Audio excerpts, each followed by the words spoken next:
Shabbat Shalom. Essa semana a gente lê mais uma vez duas parshiot, duas porções, as duas últimas do livro de Vaikra, terceiro livro da Torá. Parashat Behar, que quer dizer no monte, fazendo alusão de leis, instruções que foram dadas no Monte Sinai. E a segunda Parashá Bechukotai, que significa nos meus estatutos, onde Deus fala como vão acontecer as coisas caso consigamos seguir seus estatutos ou caso, infelizmente, venhamos a transgredi-los. Parashat Behar, ela começa muito interessante, abordando assuntos relacionados a questões monetárias e a forma como a gente se relaciona através desse aspecto com as pessoas. Então, a proibição de juros, de cobrança de juros, a forma adequada de se trabalhar a terra, as questões sociais, o quanto tem que ser deixado, o quanto tempo pode ser trabalhado na terra, como a gente falou, e também para o descanso da terra. Então, na contribuição para o descanso da terra e também no cunho social.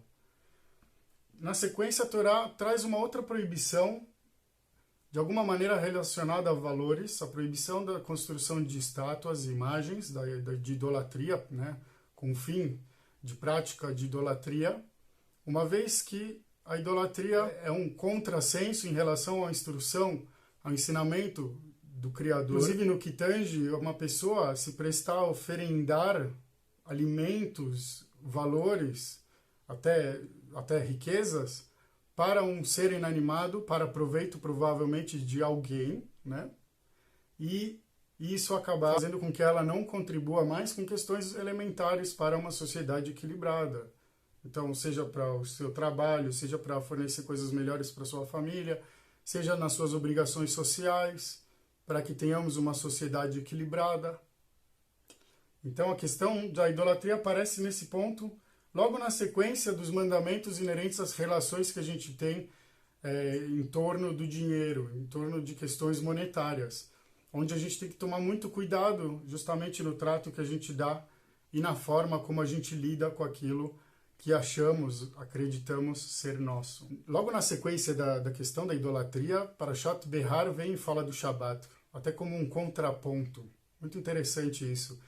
O famoso Or HaChaim, o famoso comentarista Or HaChaim, ele pergunta por que o mandamento do Shabat vem logo depois da proibição da idolatria, da construção das estátuas, dando uma nítida sensação de que há um contraponto. E a resposta que ele traz é muito interessante, justamente para a gente fazer um cálculo. Para que o nosso trabalho possa ser frutífero durante a semana, a gente guarda o Shabat. A gente guarda o Shabat e o Shabat nos guarda. E a ideia da idolatria é exatamente o contrário. Eu pegar aquilo de posse que Deus me permitiu ter na mão e passar por uma mentira, passar por uma ilusão de poder, por uma manipulação de informações. Abrir mão do seu direito sob uma desculpa de estar salvando o mundo, protegendo a saúde pública. Até que ponto? Tudo tem que ter uma razoabilidade e um equilíbrio. A história já nos provou isso por A mais B, e que mesmo sob esses cuidados, ainda infelizmente sobram brechas para todo tipo de intenção negativa, todo tipo de intenção destrutiva, gananciosa, que já apareceu, que já se mostrou possível para o ser humano, infelizmente. Segunda Parashá, Parashat Bechukotai, nos meus estatutos, também é conhecida como a Parashá de Tochachá, a Parashá de repreensão, de alerta, porque ela apresenta um conjunto de brachot, de bênçãos, e um conjunto de maldições, ambos decorrentes do cumprimento ou não dos mandamentos, dos estatutos divinos e suas orientações. Sob uma ótica diferente da porção anterior, a Torá agora coloca na balança a ação e a reação como um ponto de consequência, a importância da consequência dos nossos atos, a importância de termos responsabilidade naquilo que fazemos, uma vez que acreditamos no eterno, no onisciente, no onipresente. Do contrário, o que adianta eu falar que eu acredito e vestir todo parafernado, se isso for uma mentira, se a minha postura só servir para justificar mentiras daqueles que falam contra os ensinamentos de Deus e contra a Torá. Não tem sentido. Já é um livro de conteúdo conhecido e reconhecido mundialmente. E nós, judeus, não podemos aceitar que ela seja, de alguma maneira, distorcida. Se ela não for usada para uma edificação de paz, se ela for usada apenas para afirmação do ego, para poder, para benefícios financeiros de poucos, de ilegítimos, e não do coletivo, não da comunidade, ela não perdurará. A gente estudou no Pirkei Avot que aquilo que não há em nome dos céus não há de perdurar.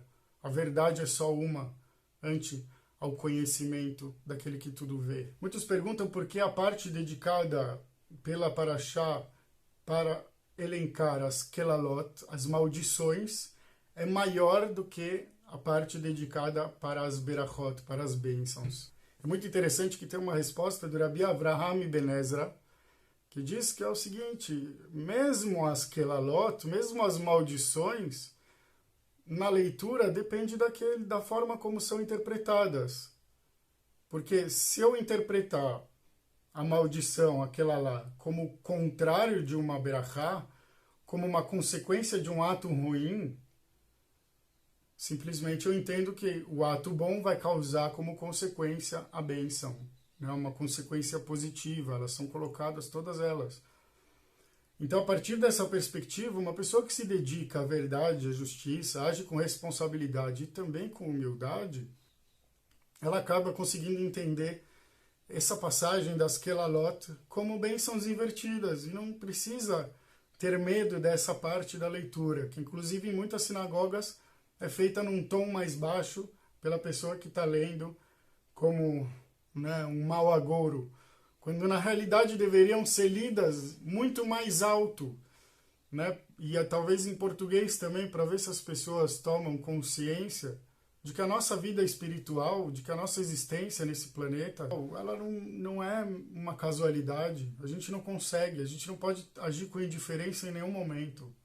O nosso interesse sempre tem que ser a vontade divina, sem fanatismos, sem fazer nada mais do que aquilo que já foi ensinado, sabendo qual é o nosso lugar, sabendo agir sempre com consciência, com humildade e com amabilidade. A Torá, o ensinamento, o seu objetivo é nos permitir crescer, nos possibilitar o crescimento como conduta, como seres humanos, como responsabilidade, para que realmente tenhamos condições de contribuir para fazer um mundo melhor. E aí pesa nas nossas costas justamente a responsabilidade de não nos entregarmos ao ego na hora que precisamos fazer decisões.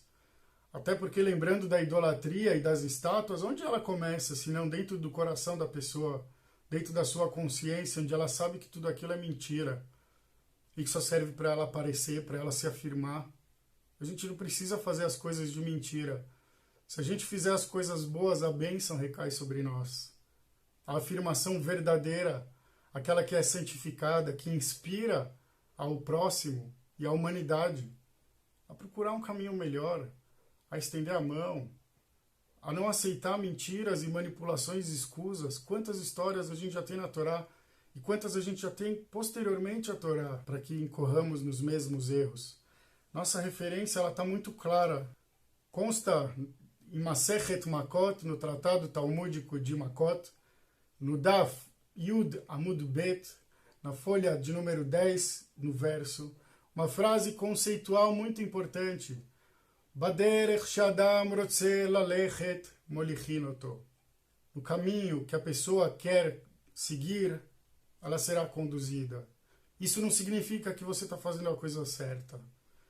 Isso não significa que você está no caminho certo, porque as maldições estão ali te esperando. O texto é bem claro e deixa essa linguagem justamente para reprimir qualquer audácia que o nosso ego possa ter de achar que Deus está dentro da nossa própria barriga.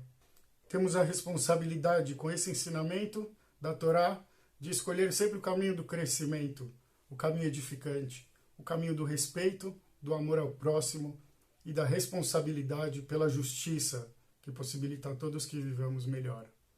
Essa é a vontade maior do Criador para o seu Filho, que que tanta liberdade tem com o seu livre-arbítrio, até para receber auxílio quando escolhe a coisa errada, mas daí também o seu mérito, quando percebe e humildemente reconhece seu erro e adota uma postura diferente, uma postura mais humana, mais coletiva, mais justa, verdadeira em todos os aspectos. Shabbat Shalom Mevorach e Kol Tuv.